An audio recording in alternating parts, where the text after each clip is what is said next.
The station hummed with the sound of 1,000 different species going about their daily routines. Jake Morrison stood at the observation window, watching the planet Keltor Prime spin below. 3 years. He had been serving the Galactic Coalition for 3 years now, and some days it felt like 30. His reflection stared back at him from the thick glass. He looked tired. The scars on his face told stories he wished he could forget. One ran from his left eyebrow to his cheek, a gift from a Vrex warrior during his 5th mission. Another marked his jaw, barely visible now but still there. "You're doing it again," a voice said behind him. Jake turned to see Amy Chen walking toward him with 2 cups of coffee. Real Earth coffee, not the synthetic stuff most species drank. She always knew when he needed it. "Doing what?" he asked, taking the cup she offered. "Staring at that planet like it owes you money." Amy stood beside him, her engineering uniform clean, despite spending the morning elbow-deep in his armor's power systems. "The mission briefing is in 20 minutes. Veltara wants everyone there."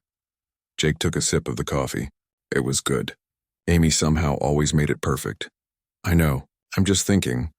"Dangerous habit for a soldier," Amy said with a small smile, but her eyes showed concern. She had known him long enough to read the signs. "What's bothering you?" "This war. It's been going on for 8 months now. The Vrex just keep coming. Every time we push them back, they adapt. Every time we win a battle, they learn from it." Jake set his cup down on a nearby console. "And we keep sending people to die." Amy was quiet for a moment. 17 missions, Jake. You've led or fought in 17 missions, and you've come back from all of them. You've saved thousands of lives, and lost hundreds." The words came out harder than he meant them to. "Sorry, I know you work hard to keep me alive. I appreciate it. That's not what I meant." Amy turned to face him fully. "You carry too much weight. You're one person. You can't save everyone." Before Jake could respond, the station's announcement system chimed. The War Council would begin in 15 minutes. All senior officers were to report to the main assembly hall immediately. They walked through the station's corridors together. The Coalition station was massive, big enough to house 20,000 personnel from dozens of different species. Humans were still the newcomers here. 20 years in the galactic community seemed like nothing, when some species had been traveling the stars for thousands of years. The assembly hall was already filling with officers when they arrived. Jake saw familiar faces from various species. Lieutenant Kyle Harris, his second in command, gave him a nod from across the room. The Centaurian pilot Zeknor raised a hand in greeting. A Delphine medic whose name Jake could never pronounce correctly smiled at him with her 3 eyes. Then High Commander Veltara entered, and the room fell silent. She was impressive, Jake had to admit. The Solarians were born warriors. Veltara stood 7 feet tall, her crystalline skin catching the light and throwing rainbow patterns across the walls. She had 4 arms, each one capable of wielding a weapon with deadly precision. She had led coalition forces for 200 years or so, the story said. To her, humans were children playing dress-up in armor. Officers of the coalition. Veltara's voice carried easily through the large room. She didn't need a microphone. The war with the Vrex has reached a critical point. Our forces have fought bravely, but bravery alone will not win this conflict. She activated a holographic display in the center of the room. It showed the Vrex territory, a spreading mass of red that covered 3 entire star systems. At its center, a pulsing marker indicated something important. This is the Vrex Central Nexus, Veltara continued, the heart of their hive mind. Intelligence suggests that if we destroy this nexus, the entire Vrex military structure will collapse. The drones will lose coordination. The war will end. Murmurs ran through the assembled officers. Jake studied the display carefully. The nexus was deep inside Vrex territory, protected by layers of defenses. Getting there would be nearly impossible. Getting back would be even harder. This will require a small strike team, Veltara said. 12 soldiers. The best we have. They will infiltrate the nexus, plant explosive charges, and extract before detonation. The mission has a 30% survival rate. 30%. Jake had heard those odds before. Usually the actual survival rate was lower. I'm volunteering, Jake said, his voice cutting through the murmurs. Every head in the room turned to look at him. Veltara's crystalline face was unreadable, but her eyes focused on him with an intensity that would have made a lesser person step back. Commander Morrison, she said slowly. You understand the risks? I do. But humans have advantages in missions like this. We adapt quickly. We think differently than the Vrex expect. We've proven we can operate in hostile territory. Jake kept his voice steady and professional. I'm the best choice for this mission, and we both know it. Veltara stared at him for a long moment. Jake couldn't tell what she was thinking. The Solarians had been fighting wars since before humans discovered fire. They understood battle in ways humans were still learning. But they also understood results, and Jake had delivered results every time. Very well, Veltara said finally. You will lead the strike team. Select 11 others from any species you choose. You have 48 hours to prepare. Dismissed. The officers began filing out of the assembly hall. Jake felt Amy's hand on his arm, a warning squeeze. She wanted to talk, but not here. They walked in silence until they reached the engineering bay where Amy worked. The moment the door closed behind them, Amy turned on him. 30%, Jake? You volunteered for a mission with 30% survival. Someone had to go. Might as well be me. Jake sat down on a workbench, suddenly feeling exhausted. I'm good at this, Amy. It's what I do. It's suicide, Amy said flatly. You're the best tactical officer humanity has produced. If you die on this mission, it sets us back years. The other species already think we're too emotional, too reckless. This will prove them right. And if I don't go, if I let someone else take the risk, what does that make me? Jake met her eyes.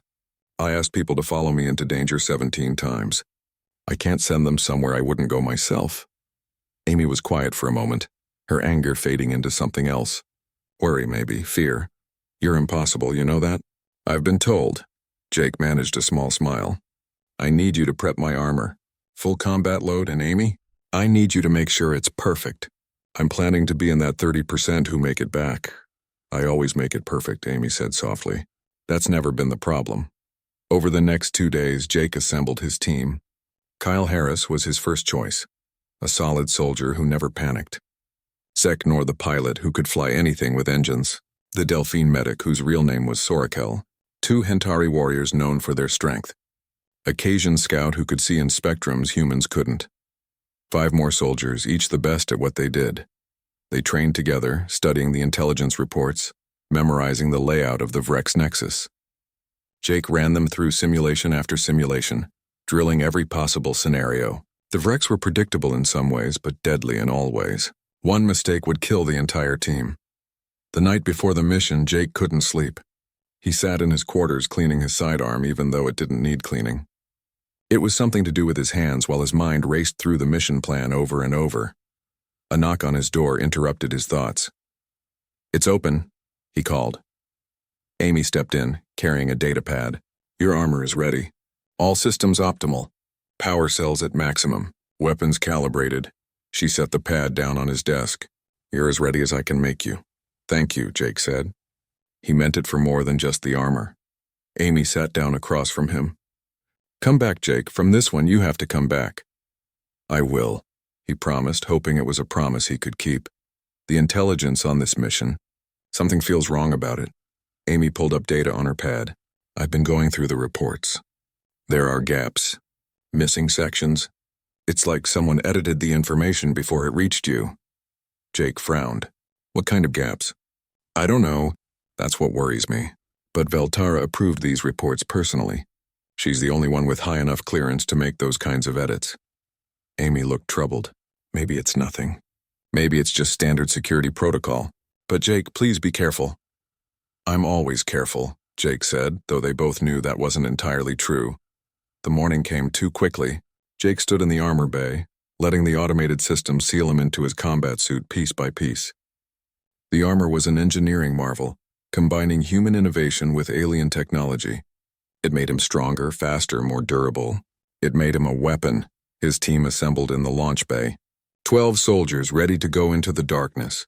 They looked at him with trust in their eyes, believing he would bring them home. Jake hoped he wouldn't fail them. Veltara came to see them off. She stood on the observation platform, looking down at the strike team. You fight for the coalition, she said. For all the species who depend on our protection. Your sacrifice will be remembered. Jake noticed she said sacrifice, not service, but there was no time to think about that now. The transport ship carried them into Vrex territory. Through the The Vrex territory was nothing like the space Jake knew. The stars here seemed dimmer, colder. The Vrex had built structures that floated in the void, organic masses that pulsed with sickly light. These were their outposts, their watchtowers, their weapons platforms. Every one of them was looking for intruders. Approaching the outer defense perimeter, Zeknor said from the pilot's seat. His 6 fingers moved across the controls with practiced ease. If the intelligence is correct, there should be a gap in their sensor network at coordinate 773. Jake watched the tactical display. The gap was there just like the reports promised. It was almost too perfect. Amy's words echoed in his mind. Something feels wrong about this. Take us through, Jake ordered, pushing the doubt away. Second-guessing now would only get them killed. The transport slipped through the gap like a knife through silk. No alarms, no pursuit. They were inside Vrex space now, committed to the mission. The Nexus was still 3 hours away, but every minute brought new dangers. Kyle moved up beside Jake. Teams are ready. Everyone knows their assignments. Good. Jake pulled up the mission plan on his wrist display. Once we're inside the Nexus, we split into 4 groups. Alpha Team plants charges on the western support columns. Beta Team takes the eastern side. Gamma handles the central power core. Delta provides cover and secures our exit. And you're with Gamma going straight to the most dangerous part, Kyle said. It wasn't a question. Someone has to do it. Jake closed the display. Make sure everyone understands. When those charges blow, we have exactly 4 minutes to reach the extraction point. Anyone not there gets left behind. Kyle nodded grimly. They both knew 4 minutes wasn't much time. The mission planners had been very clear about that. If they delayed the extraction, the explosion would destroy the transport. If they moved it up, the charges might not finish the job. 4 minutes, not 1 second more. The transport brought them to an insertion point 5 kilometers from the Nexus. They would travel the rest of the way on foot, using the Vrex's own tunnel system to reach their target. The transport would wait exactly 4 hours. If they weren't back by then, it would leave without them. Jake was the first out of the transport. The surface of the Vrex world was wrong in ways that hurt to look at. The ground seemed to breathe, rising and falling in slow rhythm. Structures grew from the earth like tumors, organic and wrong. The air tasted like copper and rotting flowers. Stay close, Jake said over the squad channel. Watch your motion trackers. The Vrex can feel vibrations through the ground. They moved in careful silence, weapons ready. Jake had fought the Vrex before. He knew how fast they were, how their mandibles could tear through armor, how their acid blood could melt flesh. He knew the sound they made when they died, a chittering scream that never quite left your memory.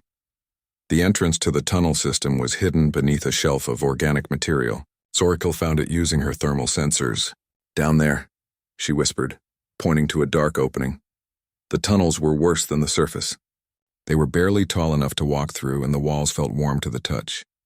The Vrex had built these passages for their drones, not for other species.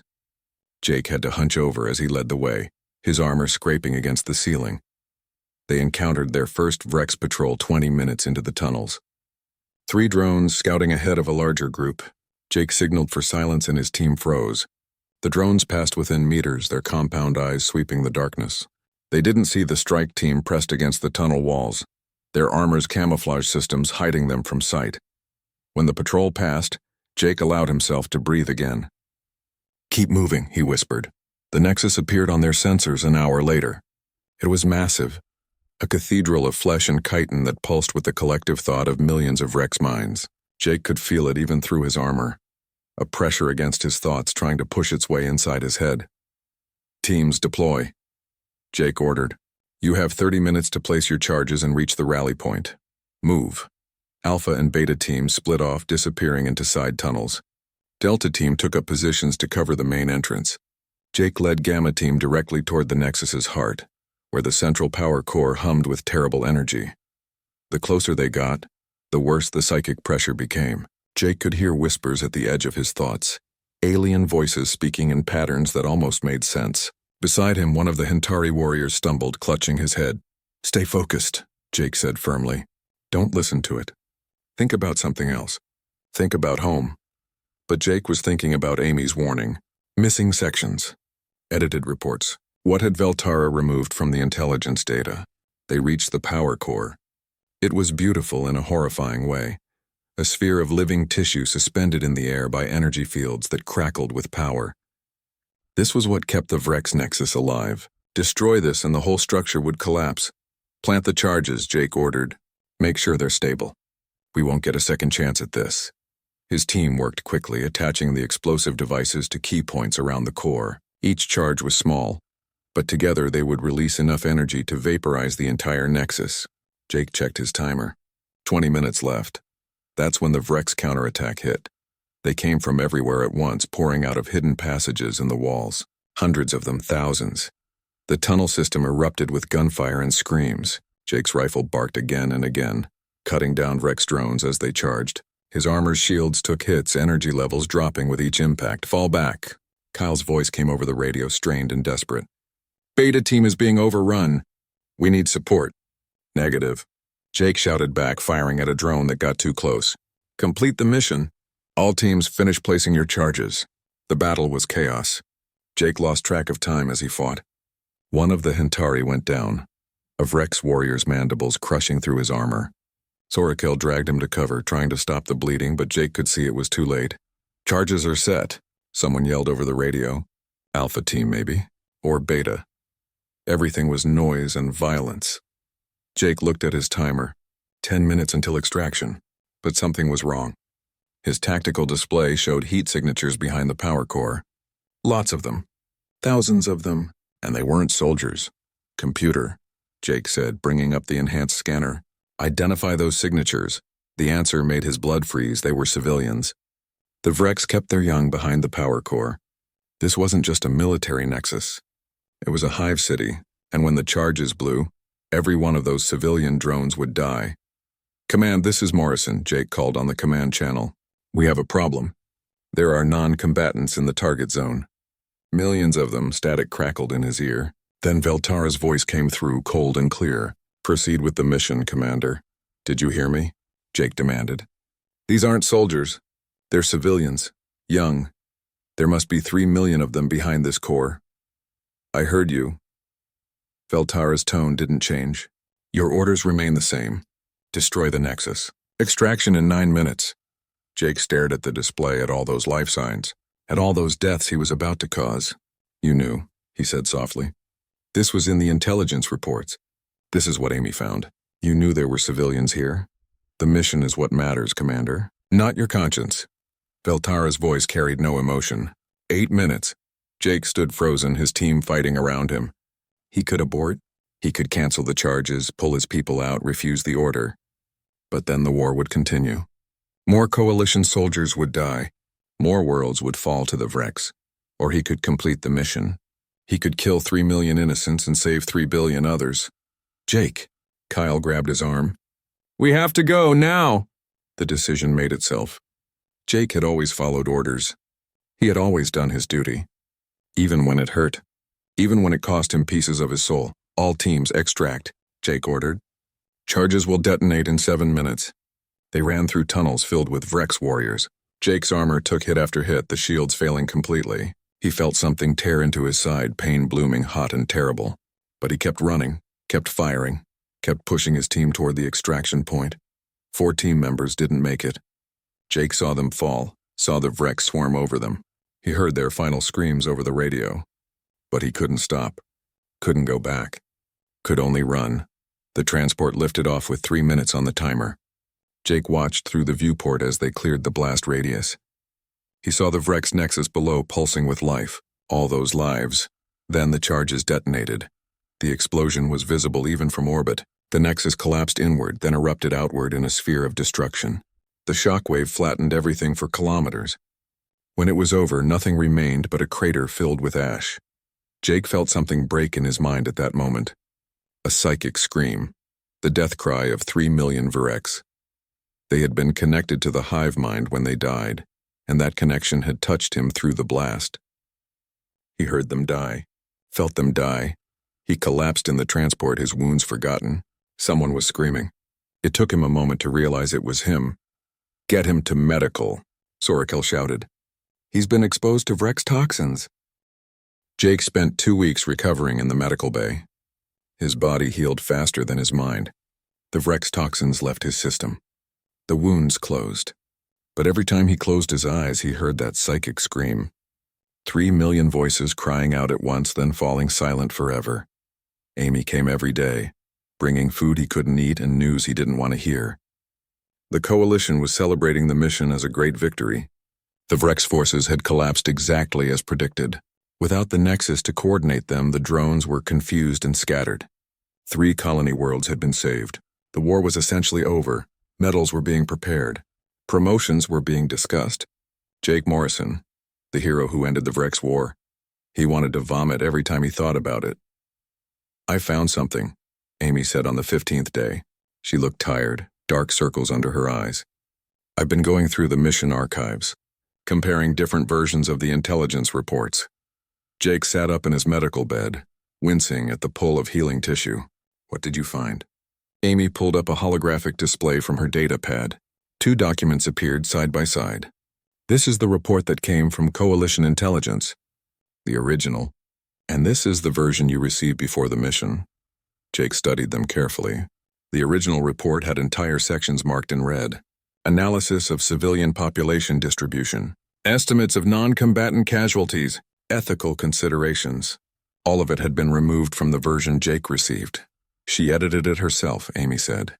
"These are Veltara's authorization codes. She personally removed every mention of the civilian population from your mission brief." The evidence was there in black and white. Veltara had known. She had deliberately sent Jake and his team to destroy the Nexus, knowing millions of innocents would die, and she had hidden that information to make sure they would follow through.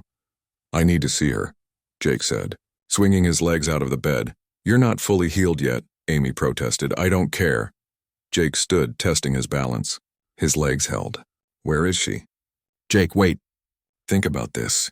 If you confront her now while you're emotional, it could make things worse." "Worse than genocide?" Jake's voice came out sharper than he intended. "Sorry, but I'm doing this now," Amy sighed. "At least let me come with you." They found Veltara in the command center, reviewing tactical displays with her senior staff. She stood in the center of the room, tall and imposing, her crystalline skin reflecting the light from dozens of screens. When Jake entered, she glanced at him briefly before returning to her work.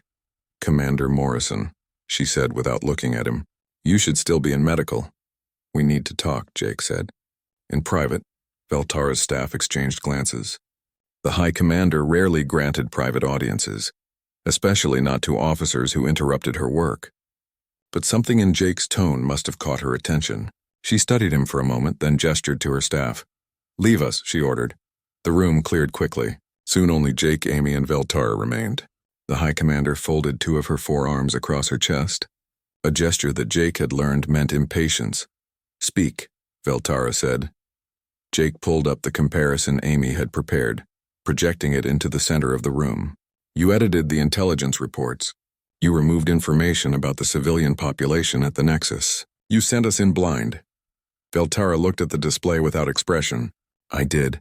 The casual admission hit Jake like a physical blow. He had expected denial, excuses, anything but this cold confirmation. "You knew we would kill millions of innocents," Jake said slowly, "and you hid it from us." "I knew the mission required difficult choices," Veltara corrected. "Choices that humans, in their inexperience, might not have the strength to make." "The strength to commit genocide?" Amy's voice was cold. Veltara turned her attention to Amy for the first time. "The strength to win."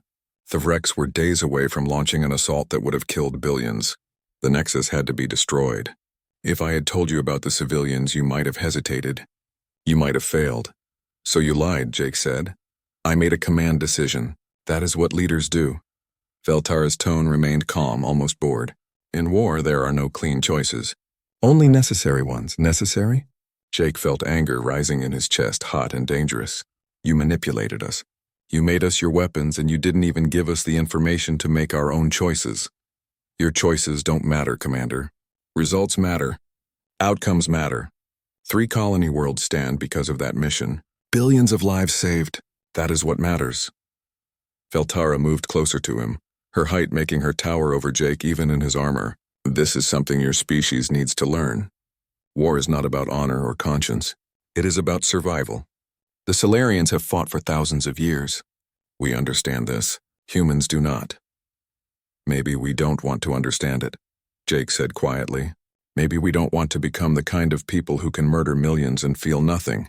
Then you will lose, Veltara said simply. Again and again you will lose, because your enemies will not share your weakness. It's not weakness to value innocent lives. It is weakness to let those values interfere with necessity. Veltara returned to her command console. This conversation is over, Commander. You completed your mission successfully. Accept your commendation and move forward, but Jake wasn't done. I want a formal inquiry. I want the Council to know what you did. Veltara went very still. When she turned back to face him, her eyes had hardened. You want to question my command decisions? You want to put the High Commander of Coalition forces on trial? I want the truth to come out. The truth. Veltara's voice dropped to something dangerous. Very well, Commander. If you want truth, let us speak truth. She moved toward the command center's main doors and opened them. Beyond, Jake could see Coalition officers working at their stations. With a gesture, Veltara activated the station's intercom system. All personnel, attention, she announced. Report to the main assembly hall immediately. All shifts, all departments. This is a priority order. Amy grabbed Jake's arm. What is she doing? I don't know, Jake said, but a cold feeling was growing in his stomach. 20 minutes later, the assembly hall was packed. Hundreds of Coalition officers filled the space, standing in formation by species and rank. Word had spread that something important was happening. Jake saw Kyle in the crowd looking confused. Saw Zeknor and Sorakel, the survivors from the mission, saw faces from a dozen different species all watching and waiting. Veltara stood on the elevated platform at the front of the hall. Jake stood beside her, feeling exposed. Amy had positioned herself near the entrance, her hand on her datapad. Officers of the Coalition, Veltara began, her voice carrying easily through the vast space. Commander Morrison has made an accusation. He believes I acted improperly in planning the Nexus mission. He wants the truth spoken openly. So let us speak truth. Jake's hands clenched into fists. This wasn't what he wanted. A public spectacle would help no one, but Veltara was forcing his hand. Commander Morrison is angry because he learned the mission resulted in civilian casualties. Veltara continued. He believes I should have told him about these casualties before the mission. He believes I manipulated him. Murmurs ran through the crowd. Some officers looked at Jake with sympathy, others with contempt. The older species, the ones who had fought wars for millennia, seemed unmoved. Here is the truth, Veltara said. I did remove information from the mission brief. I knew the Nexus housed civilian populations. I sent Commander Morrison anyway because the mission was necessary. Because sometimes to save billions we must sacrifice millions. This is the nature of war.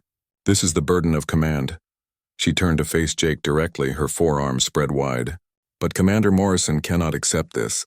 Because humans are young. Because humans are soft. Because humans believe that war can be fought with clean hands and pure hearts. They are wrong.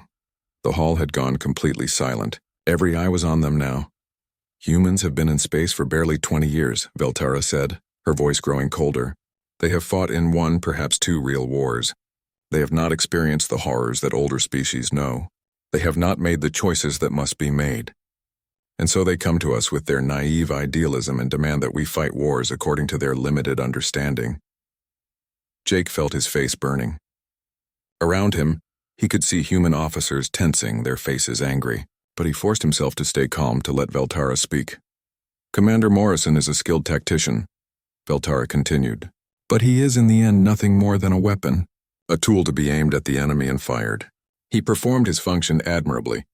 The mission succeeded. But now this tool questions the hand that wielded it. Now this weapon demands to know why it was used. She moved closer to Jake, her crystalline face inches from his. You want truth, Commander? Here is truth. You are an emotional savage dressed in technology. You and your entire species. You lack the maturity, the wisdom, the strength to make the hard decisions. You win battles through luck and desperation, not through real understanding. You are children playing at war. The words hit like physical blows. Jake saw Kyle step forward in the crowd, his face furious. Saw other human officers moving, ready to defend their commander, their species. But Jake raised a hand, stopping them. The silence in the assembly hall felt heavy enough to crush. Jake stood in his full combat armor, every weapon loaded and ready. He was the Coalition's champion, proven in 17 missions. The armor he wore was worth more than most ships. The weapons at his side could level buildings. He was trained, tested, and trusted to lead soldiers into impossible situations and bring them home. And right now, none of it mattered. Veltara stood before him, tall and proud. She had just called him a weapon, a tool, a savage dressed in technology. She had called his entire species children playing at war. She had done it in front of hundreds of witnesses, making sure everyone heard her contempt. Jake could challenge her. The thought crossed his mind immediately. Coalition law allowed honor duels. If an officer felt their honor had been questioned, they could challenge their accuser to single combat. Veltara would have to accept. And given Jake's record, given his skills, he would probably win. He could kill her, or at least humiliate her the way she had just humiliated him. The armor felt suddenly heavy. Jake looked down at his gauntleted hands. These hands had killed thousands. The Vrex, yes, but also the civilians. 3 million deaths that he could never take back. And Veltara had put the weapon in his hands and pointed him at the target, knowing exactly what would happen. Around him, the officers waited. He could see Kyle in the crowd, fists clenched, ready to back whatever play Jake made. Could see Amy near the entrance, her face worried. Could see Zeknor and Sorakel and the others who had survived the mission with him. Could see the human officers, all watching him, waiting to see what humanity's champion would do. For 3 years, Jake had proven himself in their eyes, had shown that humans could fight alongside the ancient warrior species, had demonstrated that humans belonged in the Coalition's elite guard. Every mission had been another test, another chance to prove humanity's worth. And what had it gained them? Respect? Veltara had just made it clear what she thought. Humans were useful weapons, nothing more. Jake's hand moved to his helmet. He unsealed it slowly, hearing the hiss of pressure equalization.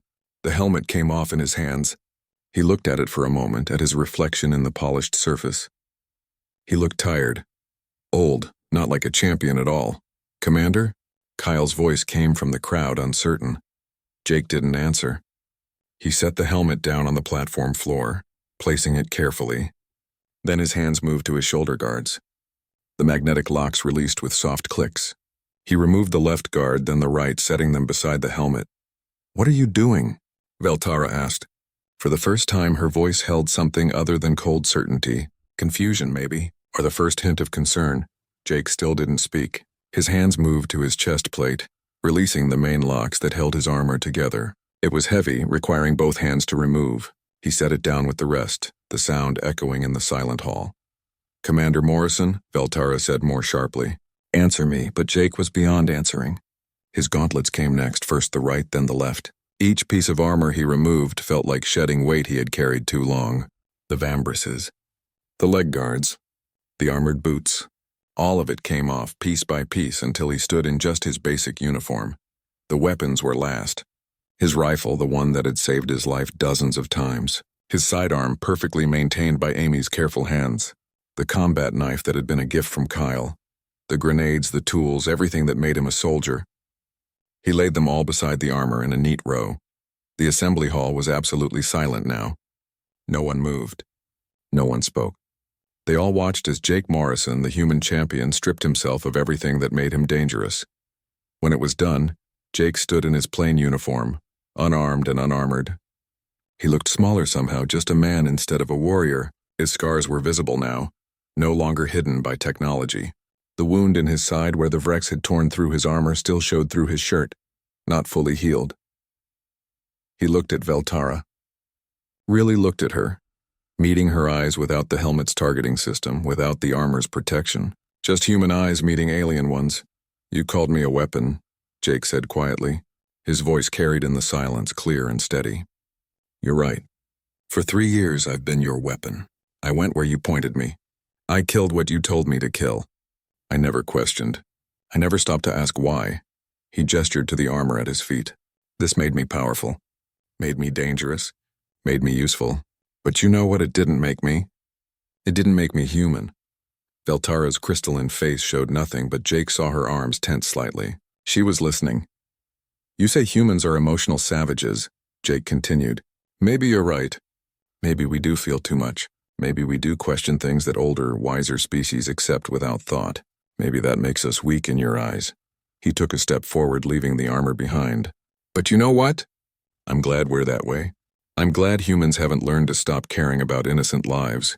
I'm glad we haven't become so old and cold that we can kill millions and call it necessary, without feeling anything. His voice grew stronger. You used me.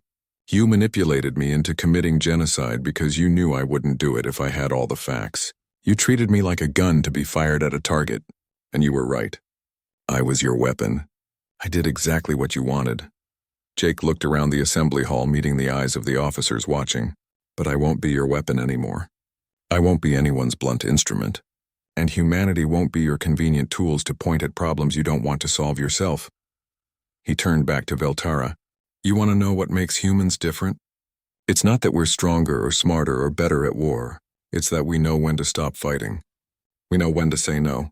We know when the cost is too high, even if it means we lose. Jake's voice dropped to something quieter but somehow more powerful. I will not be your weapon anymore. The words hung in the air, simple, final, absolute. Then Jake turned away from Veltara. He didn't wait for her response. Didn't challenge her to a duel. Didn't argue or defend or justify himself further. He simply walked toward the exit, leaving the armor and weapons behind like a snake shedding its skin. The crowd parted for him. Officers stepped aside, creating a path. Some looked shocked. Others looked angry. A few looked thoughtful, as if seeing something they had never considered before. Jake had taken maybe 10 steps when he heard footsteps behind him. Amy fell in beside him, not saying anything, just walking with him. Then Kyle joined them, his jaw set in determination. Then Sorakel, the Delphine medic. Then Zeknor, one by one, the human officers in the assembly hall began to move. They left their stations, their posts, their duties. They walked toward Jake, following him out of the hall. Some removed their own insignias as they walked, placing them on consoles and benches as they passed. But it wasn't just humans. A young Centaurian pilot Jake had trained removed her flight badge and set it down carefully before joining the Exodus. A Hentari warrior, one of the ones who had survived the Nexus mission, followed. A Cajun engineer, others scattered throughout the crowd, quietly stepping away from their positions. Veltara stood alone on the platform, surrounded by pieces of Jake's armor. She watched the officers leave, her face still showing no emotion. But something had changed in the room. A crack had appeared in something that had seemed unbreakable. Jake didn't look back. He walked through the corridors of the station, a growing crowd following behind him. He didn't know where he was going. Didn't have a plan. He just knew he couldn't stay. Couldn't continue serving a system that saw him as nothing more than a useful tool. They ended up in the human quarters section. Jake stopped in the common area, suddenly exhausted. His legs felt weak. The adrenaline that had carried him through the confrontation was fading, leaving behind only weariness. Amy guided him to a chair. Sit down before you fall down, Jake sat. Around him, the officers who had followed him filled the common area. There had to be at least 50 of them. Humans mostly, but others too, all looking at him, waiting for him to say something. I don't know what happens now, Jake admitted. They could arrest us all for abandoning our posts. They could kick humanity out of the coalition. They could do any number of things. Doesn't matter, Kyle said firmly. You did the right thing. Did I? Jake looked at his hands. They were shaking slightly. I just walked away from everything. From my career. From my duty. Maybe Veltara was right. Maybe I am just an emotional savage who can't make the hard choices. No, Amy said sharply. She's wrong. What she did was wrong. Using people like weapons. Lying to them. Making them complicit in atrocities without their knowledge. That's wrong. You standing up to that. You refusing to be part of it anymore. That took more courage than any mission you've ever run. Sorakel spoke up, her 3 eyes blinking in sequence. In my culture, we have a saying. The warrior who knows when not to fight is wiser than the warrior who has won 1,000 battles. Zeknor nodded agreement. I flew bombing runs in the Centaurian civil wars. I've seen what happens when soldiers just follow orders without question. It doesn't end well. Jake looked around at all the faces. These people had followed him, had walked away from their careers, their positions, maybe their futures, because they believed in what he had done. The council chamber was different from the assembly hall. Smaller, quieter. 12 representatives from the coalition's founding species sat in a circle, with Jake standing in the center. He felt exposed without his armor, vulnerable, but he had made his choice and he would stand by it. Ambassador Lisa Grant sat among the council members representing humanity. She was older than Jake, gray hair pulled back in a tight bun, her face lined with years of difficult negotiations. She had fought for 20 years to get humanity a seat at this table. Jake hoped he hadn't just destroyed all her work. Commander Morrison, the Archon, spoke first. He was a Solarian like Veltara. Though older, his crystalline skin clouded with age. You have created quite a situation. Yes, sir, Jake said simply. High Commander Veltara has filed formal charges. Dereliction of duty, inciting desertion, insubordination. These are serious accusations. The Archon's four arms gestured to data displays floating in the air. She wants you court-martialed. Jake said nothing. What could he say? The charges were technically accurate. However, the Archon continued, certain evidence has come to our attention. Evidence regarding the Vrex Nexus mission. Would you care to explain? Amy stepped forward from where she had been standing against the wall. She held her data pad, the one with the comparison of the intelligence reports. High Commander Veltara deliberately withheld critical mission intelligence. She removed all mention of civilian populations from the briefing documents. Commander Morrison and his team were sent to destroy the Nexus without knowing they would be killing millions of non-combatants. The council members leaned forward, studying the evidence Amy projected. Jake watched their faces. Some showed surprise. Others showed concern. A few, mostly from the older warrior species, showed nothing at all. This is a serious accusation, a Hentari council member said. High Commander Veltara is a decorated officer with 2 centuries of service. I have the authorization codes, Amy said firmly. The edit logs. Everything is documented. She personally removed that information. The council chamber fell silent as the members reviewed the data. Jake stood still, waiting. His fate, and possibly humanity's place in the coalition, hung in the balance. Ambassador Grant spoke up. The question before this council is not whether Commander Morrison disobeyed orders. He clearly did. The question is whether those orders were legal and ethical. Whether the High Commander violated coalition military law by deliberately concealing information that would have allowed Morrison to make an informed decision. Wars require difficult decisions, one of the older council members said. A being whose species Jake didn't recognize. The High Commander made a strategic choice. Perhaps it was harsh, but it achieved the objective. At what cost? Lisa Grant asked. We have laws regarding the treatment of civilians in warfare. We have protocols for mission briefings. The High Commander violated both. She manipulated one of our officers into committing an act he would not have committed had he possessed all the facts. The Archon raised a hand for silence. The Council will investigate these claims. If High Commander Veltara did indeed violate protocol, she will face consequences. However, that does not excuse Commander Morrison's actions. He abandoned his post. He convinced others to do the same. He walked away. Lisa Grant said quietly, "There's a difference. He didn't sabotage anything, didn't steal anything, didn't harm anyone. He simply refused to continue serving a commander who had lost his trust. That is his right under coalition law. Is it?" The Archon looked directly at Jake. "Commander Morrison, did you walk away to make a point? To punish the High Commander? Or did you truly believe you could no longer serve?" Jake thought carefully before answering. "I believed that if I stayed I would become exactly what she called me. A weapon, a tool, something to be used without thought or conscience. I couldn't be that anymore. Not after the Nexus. Not after learning what really happened there. So you feel the High Commander was wrong to conceal the information?" "Yes, sir." Jake's voice was steady. "She could have told me. She could have given me the full picture and let me make the choice. If the mission was truly necessary, if killing those civilians was the only way to save billions, then she could have made that case. Instead, she lied. She manipulated. She treated me and my team like we were too stupid or too weak to handle the truth." "And if she had told you?" the Archon asked. "If you had known about the civilians beforehand, would you have completed the mission?" Jake closed his eyes for a moment. He had asked himself this question 1,000 times in the past few weeks. "I don't know, maybe, maybe not. But it would have been my choice to make. My burden to carry. She took that away from me." The council members talked among themselves in low voices. Jake couldn't hear what they were saying, but he could see disagreement in their gestures. This wasn't going to be a unanimous decision. Finally, the Archon spoke again.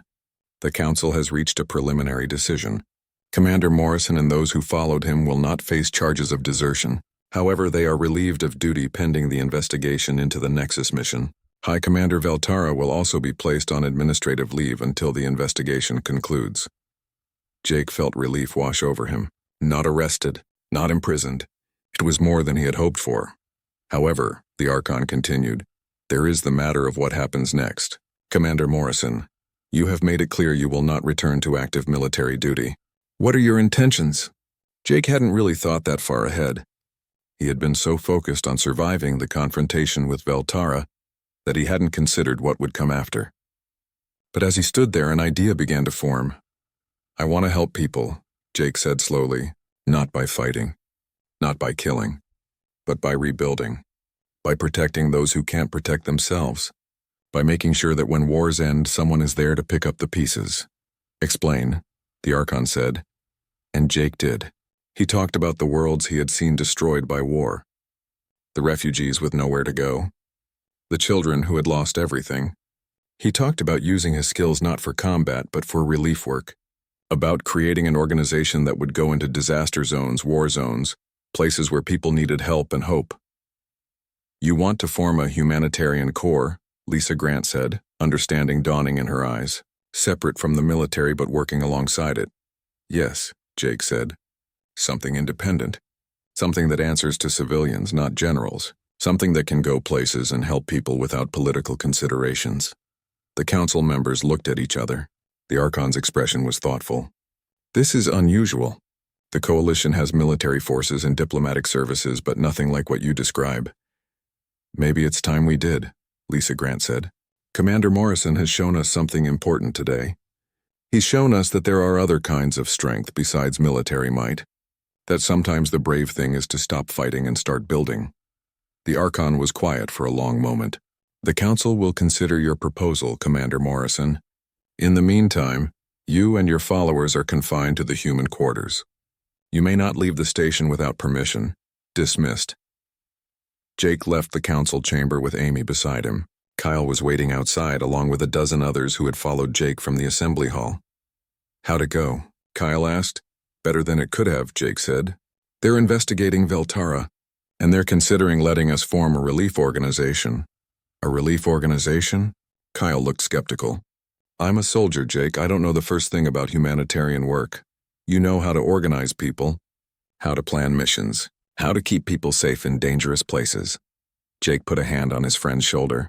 Those skills work for more than just combat. Over the next 3 months, the investigation played out. Amy's evidence was irrefutable. Veltara had violated multiple coalition regulations. She was formally censured and stripped of some of her command authority, though she kept her position. The council decided that her 2 centuries of service earned her that much. But changes were made. New protocols were put in place requiring full intelligence disclosure. Ethics oversight was added to military operations. It wasn't everything Jake had hoped for, but it was a start.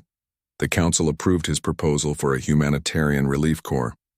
They called it the First Contact Relief Corps, meant to be first on the scene when disaster struck. Jake was given command, with Amy leading the engineering division and Kyle handling security operations. Volunteers came from unexpected places. Sorakal signed up immediately, bringing her medical expertise. Zeknor joined to pilot relief ships, humans and aliens both, drawn by the idea of helping instead of fighting. They were given an old transport ship, nothing fancy but functional. Amy and her engineers worked for weeks getting it ready, converting cargo bays into medical facilities and supply storage. The ship wasn't designed for combat. It had minimal weapons and weak shields, but it could carry food, medicine, and hope to places that needed all 3. Their first mission came 6 months after Jake's confrontation with Veltara. A colony world had been hit by a natural disaster, a massive earthquake that destroyed most of their infrastructure. Coalition military forces were stretched thin dealing with other problems. The First Contact Relief Corps was the only help available.